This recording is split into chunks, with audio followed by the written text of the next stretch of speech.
G'day folks, Stephen here. Oh, let's just sit down.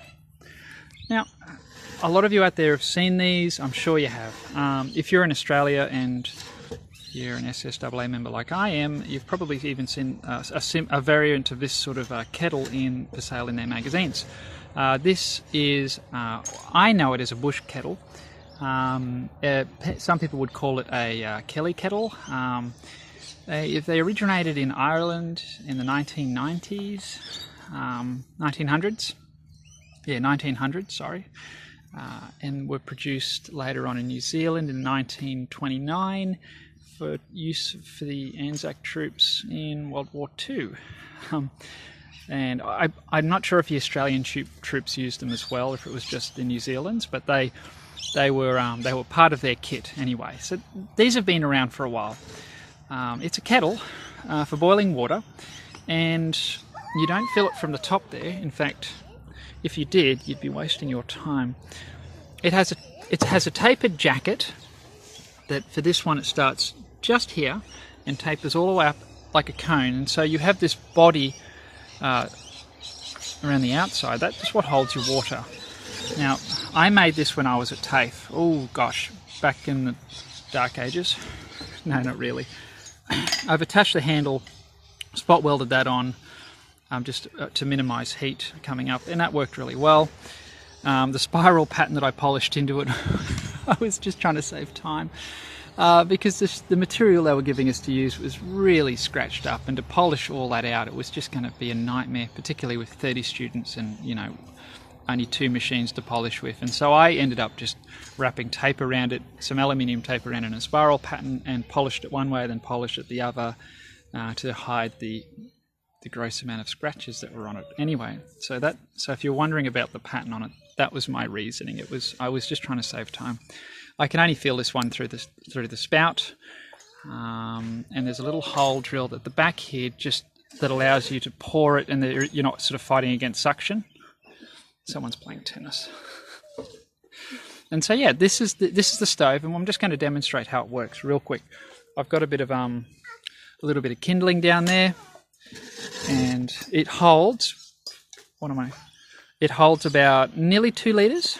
It's filled just below the. Oh, you broke it. Good. We'll fix it later. It holds about 2 litres of water. Don't ask me what that is in gallons. I really won't be able to answer that question. So we have some air holes down the bottom that'll allow air to come in, and we basically just fill the centre with kindling. Oh no, now they're fighting over it. Okay, I'm going to try not to get hit in the head with a tennis ball while we're doing this.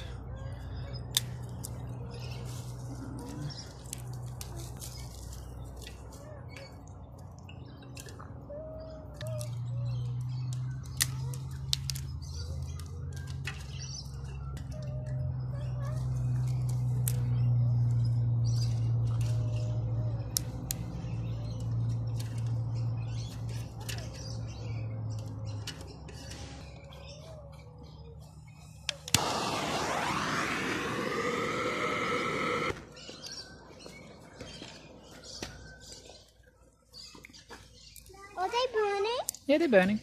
It's burning. It was a good job I put lots of sticks there. Oh yeah, it's very good.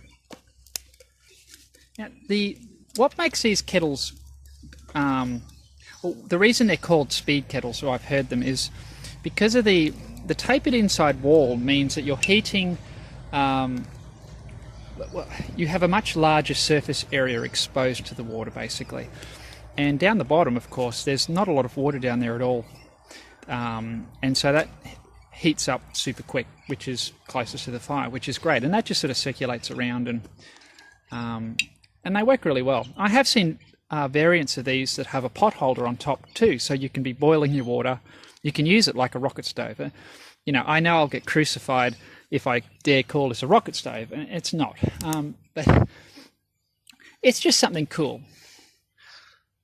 It is producing a little bit of smoke, so it's not like ultra clean.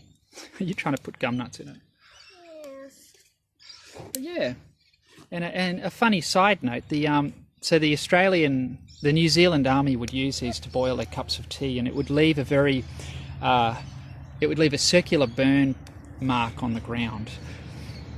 And the Germans would regularly find these circle marks and be thinking that it was some sort of a secret weapon, or they could never work out what on earth was going on, you know, what was leaving all these burnt patches. They always knew it was the Australians or the New Zealanders or whoever had them.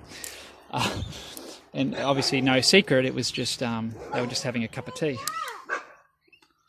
The next door neighbour's dogs are taking great offence to me being in my backyard. Anyway. Because I lost them. You lost the tea bags. Well, that's clever. We shall find them. Well, thank you for watching, guys.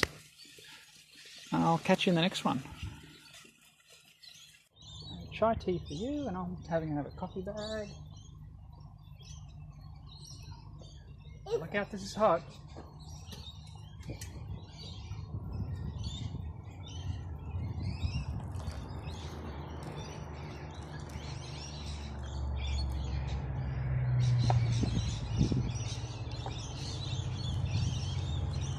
Do you want some milk in yours?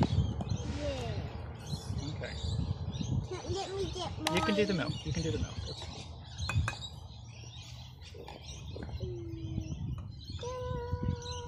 A bit more? Put some milk in, Daddy. Yes, you can put some milk in mine. Use it lower? Yeah, a bit more, I like a bit of milk. A little bit more. That's good. You can put some more milk in yours too if you like, so it's not too hot. Yeah. Thank you. Want to dump your tea bag? Yeah. Dunk it? Dunk your tea bag.